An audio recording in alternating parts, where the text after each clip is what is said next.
welcome to The Explainer. Today, we're going to break down a really profound and honestly pretty unsettling story.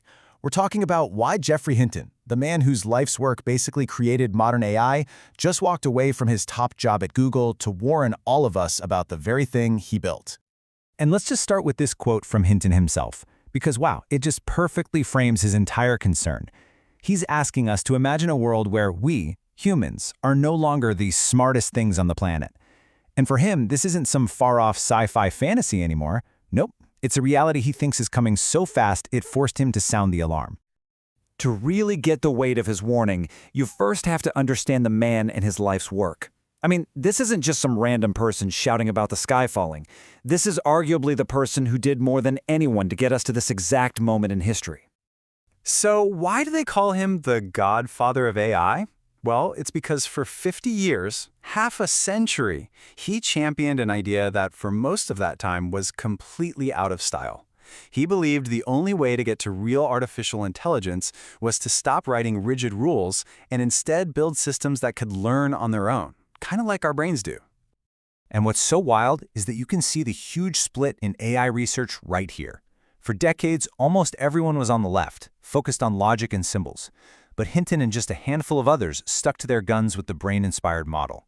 It was a 50-year bet, and, as we all know now, that bet paid off in a massive way, creating the foundation for this whole AI revolution. So you'd think after a lifetime of work was finally proven right, he'd be taking a victory lap, right?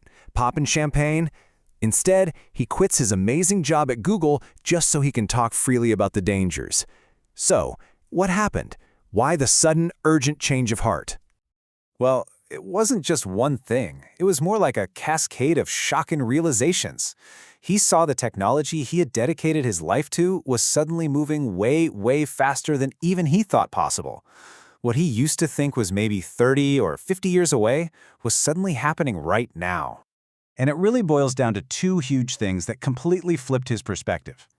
The first was this chilling insight he had about a fundamental, almost unfair advantage that digital minds have over our biological ones.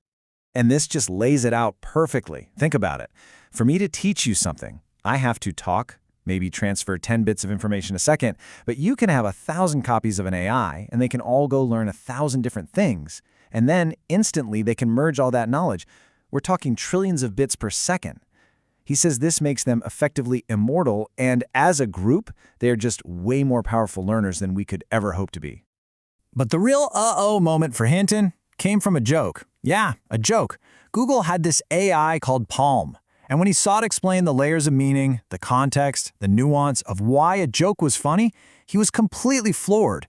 To him, that wasn't a machine just repeating patterns. That was a spark of real understanding, a milestone he thought was decades away. Okay, so let's get into the specific dangers he's talking about. It's really important to see how he splits them into two totally different categories: the problems we have to deal with right now and the potential catastrophe that's looming on the horizon. So first up, the immediate stuff. These are the dangers that come from humans using AI as a tool or as a weapon, the bad actor threats. And this is stuff we're already starting to see, from super realistic scams to manipulating politics on a massive scale.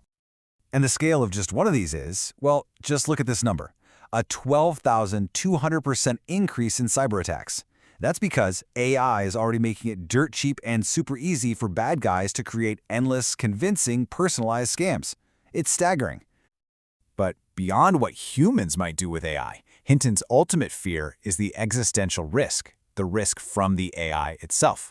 And his analogy here is just perfect.